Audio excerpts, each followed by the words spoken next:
Hello friends, welcome back to our channel target teach. आज के इस वीडियो में हम बीए फर्स्ट ईयर हिस्ट्री का जो हमारा चैप्टर चल रहा था भारतीय इतिहास को जानने के स्रोत, उसका भाग सेकेंड डिस्कस करेंगे। इससे पहले हमने भाग फर्स्ट में भारतीय इतिहास को जानने के स्रोतों में साहित्यिक स्रोतों के बारे में जानकारी प्राप्त की है। अभी जो है हम पुरातात्विक स्रोत के बारे में जानेंगे और इसके साथ हमारा ये अध्याय जो है पूरा हो जाएगा। तो यहाँ पे लिखा हुआ है पुरातात्विक साधन। सबसे पहले हम ये जानते हैं कि पुरातात्विक साधन या पुरातात्विक स्रोत कहते किसे।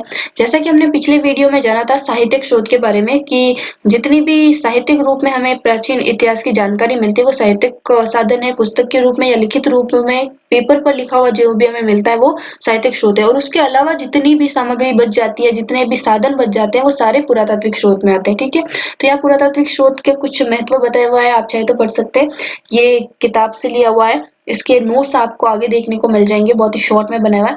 तो यहाँ पे एक जो है इम्पोर्टेंट लाइन लिखी हुई है कि पुरातात्विक साधन जो है एक प्रतिपादक के रूप में अर्थात जानकारी के सर्वथा नए साधन प्रस्तुत करके तथा दूसरा समर्थक के रूप में अर्थात ज्ञात तथ्यों की पुष्टि करके दोनों ही तरफ से जो है हमें इतिहास को जानने में मदद करता है। तो इसका अर्थ क्या है, जैसे देखिए आप महाभारत आप सभी जानते हैं, तो महाभारत जो है हमें ग्रंथ के रूप में देखने को मिलता है। ठीक है, उससे जो है कई लोग संशय कर सकते हैं कि ये जो है केवल ग्रंथ है, इसमें किसी ने मनगढ़ंत कहानियां गढ़ दी होगी। तो इसका जो है इसको पुष्टि करने के लिए हमें पुरातात्विक साधन जो है मदद करेंगे। जैसे कई ऐसे स्थान है जहाँ पर आपको बहुत सारे वैसे सिक्के मिल जाएंगे, बहुत सारी वैसी जानकारी मिल जाएंगी जो हमें उस ग्रंथ में मिलती है। ठीक है, जैसे मत्स्य जनपद है, उसकी राजधानी विराट थी, तो विराट बैराट जो जयपुर में अपने बैराट में काफी सारी ऐसे साधन मिल जाएंगे, ऐसी सामग्रियां मिल जाएंगी जो महाभारत काल की पुष्टि करते हैं। तो एक तो ये प्रतिपादन भी करता है, सबसे पहले हमें जानकारी देता भी है, और जो हमारे पास पहले से जानकारी है उसकी पुष्टि करने में भी ये सहायक है। तो पुरातात्विक स्रोतों को जो है हमने मुख्य रूप से तीन भागों में बांटा है। सबसे पहला है अभिलेख, स्मारक और मुद्राएं।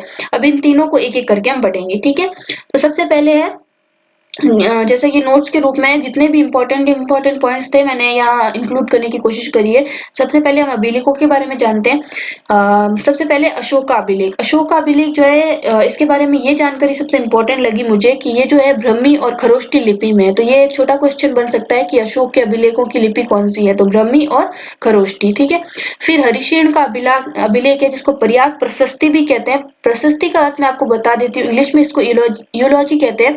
इसका अर्थ है किसी भी शासक या जो जिसने भी ये प्रशस्ति बनाई है, किसी भी शासक या सम्राट की उपलब्धियों का विवरण, ठीक है, उसकी तारीफ करी हुई होती है बेसिकली प्रशस्ति में।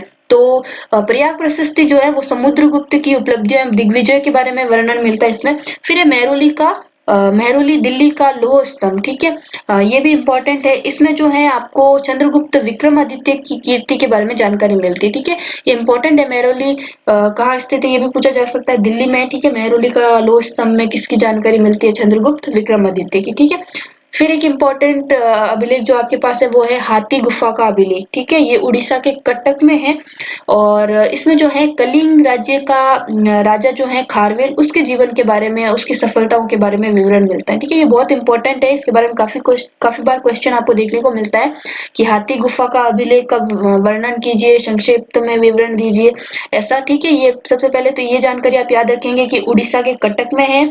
ठीक है, और इसमें जो है कलिंग के यशस्वी राजा खारवेल के जीवन की सफलताओं के बारे में विवरण मिलता है। ठीक है, तो आगे ये पेज है, इसी का शॉर्ट रूप आपने पहले देखा था। जैसे अशोक के सम्राट अशोक के बारे में है, ब्रह्मी और खरोष्टी लिपि के बारे में, हरिशेन का अभिलेख या प्रयाग प्रशस्ति जो है इसमें आपको गुप्त सम्राट समुद्रगुप्त के बारे में जानकारी मिलती है। फिर मेहरौली दिल्ली का जो स्तंभ लेख है उसमें आपको चंद्रगुप्त विक्रमादित्य के बारे में जानकारी मिलती है। और ये उड़ीसा का कटक के निकट जो गुफा है, हाथी गुफा अभिलेख जिसे कहते हैं, ये राजा खारवेल के बारे में जानकारी मिलती है।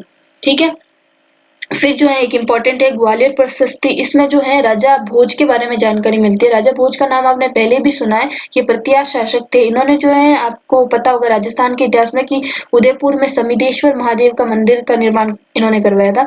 फिर यहाँ पे एहुल अभिलेख जो दक्षिण चालुक्य सम्राट पुलकेशिन द्वितीय द्वारा कन्नौज के सम्राट हर्ष पर विजय का उल्लेख मिलता है। ठीक है, तो यहाँ पे ऐहोल अभिलेख जो है वो इम्पोर्टेंट है, जिसमें चालुक्य सम्राट पुलकेशिन द्वितीय जो था उसके द्वारा कन्नौज के सम्राट हर्ष के बारे में आपने जो सुना होगा। इनकी एक फेमस बात आती है कि हवेंगसांग नाम का चीनी यात्री जो है इनके काल में भारत आया था, और उसकी पुस्तक में जो है हर्ष के साम्राज्य के बारे में बहुत सारी जानकारी मिलती है। ठीक है, तो यहाँ पे आप ऐहोल अभिलेख के बारे में याद रखेंगे, जिसमें पुलकेशिन द्वितीय द्वारा हर्ष पर विजय का उल्लेख प्राप्त होता है। ठीक है, फिर यहाँ पे राजस्थान और मध्य भारत के काफी सारे अभिलेखों के नाम हैं, आप याद रखना चाहे तो याद रख सकते हैं। जैसे यहाँ पे है पुदुकोट्टा, दुदु कोतलाई तमिलनाडु में है। ठीक है, जिसमें संगीत के नियमों के बारे में जानकारी मिलती है।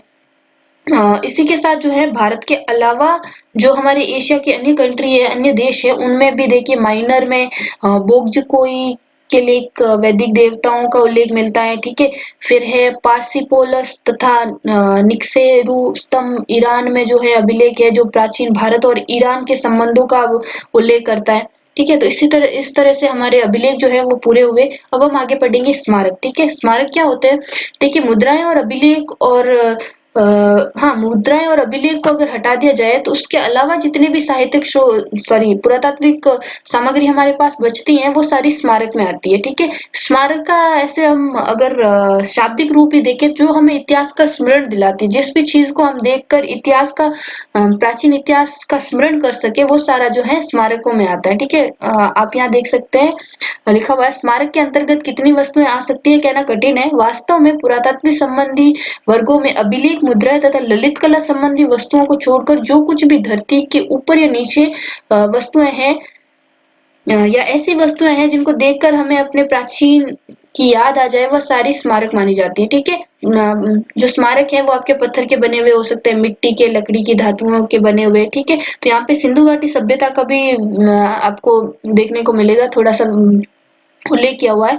सिंधु घाटी सभ्यता स्थल में आपको मोहनजोदाड़ो, हड़प्पा के बारे में जानकारी है। ठीक है, मोहनजोदाड़ो और हड़प्पा की खुदाई से हमें बहुत सारे पुरातात्विक स्रोतों के बारे में जानकारी मिलती है। तक्षशिला है, पाटलिपुत्र है, नालंदा है, देवगढ़ है, राजगिरी, मथुरा, सारनाथ, भरहुत, कसिया, लक्ष्मणेश्वर, खजुराहो, लालगढ़, चित्तल दुर्ग, पदकल आदि कई तथ्य उजागर हुए हैं। ये सारे जो हैं पुरातात्विक स्थलों के नाम हैं और ये सारे ही फेमस है। आपने अपने इतिहास के पुरानी किताबों में जरूर इनके नाम सुने हुए होंगे। ठीक है, फिर देखिए खुदाई के अतिरिक्त धरती के ऊपर के भवन, मंदिर, स्तंभ आदि भी प्राचीन स्मारक के रूप में ऐतिहासिक सामग्री प्रदान करते हैं। ठीक है, तो ये तो इम्पोर्टेंट लाइन हो गई। फिर जो है इसमें सबसे इम्पोर्टेंट एक चीज यहाँ पे दी हुई है, वो है कि अजंता और एलोरा की गुफाएं। ठीक है, ये गुफाएं जो है भित्ति चित्रकला के लिए प्रसिद्ध है। भित्ति चित्रकला का अर्थ क्या होता है? दीवारों पर चित्रांकन। ठीक है, दीवारों पर जो चित्र अंकित किए जाते हैं उनको भित्ति चित्र कहते हैं। जैसे हमारे राजस्थान में जो है भित्ति चित्रों के लिए बूंदी फेमस है। ठीक है, बूंदी चित्रकला जो है वो भित्ति चित्रकला के लिए प्रसिद्ध है। ठीक है, यहाँ पे एक सारनाथ का घंटाघर स्तंभ के बारे में भी जानकारी मिलती है, जो कि है नक्काशी कला के लिए, यानी नक्काशी जो होती है ना किसी धातु पर चित्र अंकित करना, उसके लिए जो है फेमस है। ठीक है, फिर यहाँ पे झांसी का देवगढ़ मंदिर, भीतरगांव का मंदिर, नालंदा की जो महात्मा बुद्ध की ताम्र की मूर्ति मिली है उसकी भी जो है जानकारी मिलती है। ठीक है, फिर जो है यहाँ पे कुछ स्थलों के नाम दिए हुए हैं जो भारत नहीं एशिया में है, यानी कि भारत से बाहर जो कुछ स्थल है, जहाँ पे जावा है, कंबोज है, मलाया है, श्यामा है, शाम है, बर्नियो, कोचीन, चाइना, कम्बे। ठीक है, इन सारी जगहों पर भी जो है बहुत सारे स्मारक हमें देखने को मिलते हैं। फिर जावा का स्मारक जिसका नाम लिखा हुआ है बोरोबुदुर। ठीक है, इस बात का प्रमाण है कि 9वीं शताब्दी में वहां महायान बौद्ध धर्म बहुत लोकप्रिय हो गया था। ठीक है, तो ये आप याद रख सकते हैं। जावा का स्मारक कौन सा था? बोरोबुदुर। ठीक है, फिर अंकोरवा तथा अजंकोर लाभ से भी प्राचीन स्मारक चिन्ह उपलब्ध हुए हैं, जिससे भारतीय औपनिवेशिक प्रसार एवं भारतीयों की कला का बोध होता है। औपनिवेशिक यानी जो भारत में दूसरे देशों से जो विदेशी आकर यहाँ पे व्यापार के माध्यम से अपना आधिपत्य स्थापित कर रहे थे। ठीक है, उसके बारे में जानकारी हमें कहाँ मिलती है? अंकोरवा तथा अजरकोर लाभ से। ठीक है, तो आगे हम जो है मुद्राओं के बारे में पढ़ेंगे। स्मारक हमारे कंप्लीट हो गए और मुद्राएं जो है हमारा अंतिम बिंदु रहेगी। मुद्राओं का अर्थ होता है सिक्के। ठीक है, तो पुरातात्विक सामग्री में मुद्राओं का महत्वपूर्ण स्थान है। बेसिकली आप ये जान सकते हैं कि मुद्राएं जो हैं वो भारतीय इतिहास को जानने में महत्वपूर्ण योगदान रखती है। इससे जो है हमें प्राचीन भारत की राजनीतिक, आर्थिक, सामाजिक और धार्मिक चारों तरह की जानकारी मिलती है। देखिए जो मुद्राएं होती थी वो सबसे पहले तो आर्थिक जानकारी प्रदान करती थी। जैसे लोहे की बनी हुई मुद्राएं हैं तो हमें ये पता चलता था कि उस वक्त जो है लोह धातु प्रचुर मात्रा में उपलब्ध थी। यदि सोने चांदी की है तो उस समय की जो समृद्धि है उसका पता चलता है। मुद्राएं जो है कितनी मात्रा में बनी हुई है, ठीक है, उनका आकार कितना अच्छा है, उससे हमें जो है वो तकनीक की जानकारी मिलती है कि उस वक्त उनके पास कितनी कला थी, ठीक है। साथ ही साथ जो वहाँ पे मुद्राओं के ऊपर जो है कई देवी देवताओं का चित्रांकन, वो भी उनकी धार्मिक मान्यताएं थी, उनका वो चित्र अंकित करते थे, जिससे हमें उनकी धार्मिक मान्यताओं की जानकारी मिलती थी, ठीक है। राजा अपना नाम और अपने राजनीतिक व्यवस्था से जो कोई चिन्ह है, प्रतीक है, उसके बारे में जानकारी जो है हमें मुद्राओं से मिलती थी। और उस वक्त सामाजिक स्थिति कैसी थी, मुद्राओं की संख्या क्या थी, उससे हमें सामाजिक और आर्थिक स्थिति के बारे में भी जानकारी मिलती थी। तो ये प्रश्न काफी बार आता है कि मुद्राओं का योगदान क्या है पुरातात्विक साधन में, भारतीय इतिहास को जानने के लिए जो है मुद्राओं का योगदान बताइए। तो आप बता सकते हैं कि ये चारों पक्षों की जानकारी देती थी, सामाजिक, आर्थिक, राजनीतिक और धार्मिक, ठीक है। फिर जो है यहाँ पे लिखा हुआ है कि हिंदू यूनानी शासकों के सिक्के भी महत्वपूर्ण स्रोत थे। हिंदू यूनानी शासकों में आपने मेनेंडर का नाम सुना होगा, जिसको इंडो ग्रीक शासक भी कहते हैं। उसके कई सारे सिक्के हमें प्राप्त हुए हैं जिससे हमें इतिहास के बारे में जानकारी मिलती है। यहाँ पे कुछ जनपदों के नाम दिए हुए हैं, जैसे पांचाल है, मालव है, युद्ध है। इन गणतंत्रों की जानकारी भी हमें सिक्कों द्वारा मिलती है, ठीक है। फिर यहाँ पे लिखा हुआ है कि समुद्रगुप्त की मुद्राओं के आधार पर हम यह स्पष्ट कर सकते हैं कि वह जो है वैष्णव धर्म का अनुगामी था। तो जैसा कि मैंने आपको पहले भी बताया है कि सिक्के जो हैं हमें वहाँ उस समय की धार्मिक स्थिति के बारे में जानकारी देते हैं। तो यहाँ पे पता चल रहा है कि समुद्रगुप्त जो थे वो वैष्णव धर्म के अनुगामी थे, तो उनकी धार्मिक मान्यता के बारे में जानकारी प्राप्त हो रही है।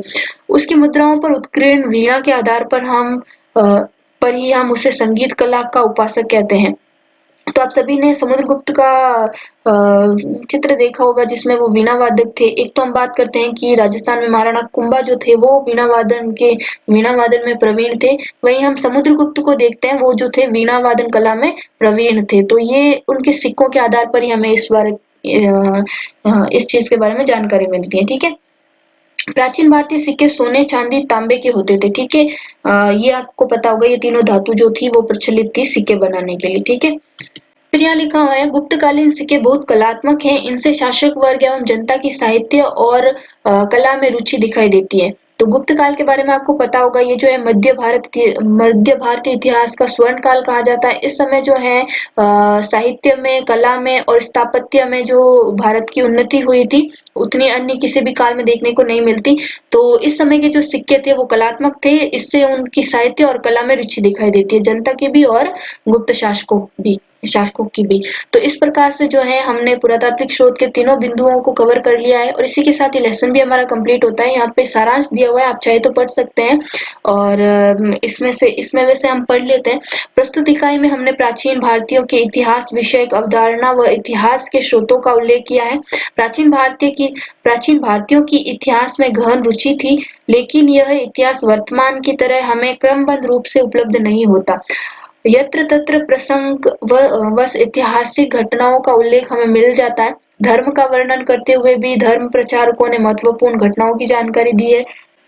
पुरातात्विक साक्ष्यों में अभिलेख, स्मारक व मुद्राएं आती है, जिनसे हमें प्राचीन भारत की जानकारी मिलती है। प्राचीन काल में अभिलेख उत्कीर्ण कराने की परंपरा निहित थी। विशेष अवसरों पर लिखे जाते थे। इसके अलावा प्राचीन स्मारक से भी हमें लोगों के रहन सहन की जानकारी हो जाती है। मुद्राएं भी महत्वपूर्ण जानकारी देती है। उन पर लिखे हुए वाक्यों से प्राचीन भारत की राजनीतिक, धार्मिक व आर्थिक स्थिति का आभास हो जाता है। साहित्यिक व पुरातात्विक साधनों से ही इतिहास को जाना जा सकता है। तो इसी के साथ यह अध्याय हमारा यहीं समाप्त होता है। अगले वीडियो में हम अगले लेसन के बारे में चर्चा करेंगे और कोशिश करूंगी जितने शॉर्ट तरीके से, जितने शॉर्ट नोट्स के रूप में वो लेसन मैं आपके सामने प्रस्तुत कर पाऊं, जिससे कि आपको जितनी हो सके मदद मिले। अगर आपको ये वीडियो पसंद आया है तो लाइक कीजिए, शेयर कीजिए अपने दोस्तों के साथ और सब्सक्राइब कीजिए हमारे चैनल को। Thanks for watching.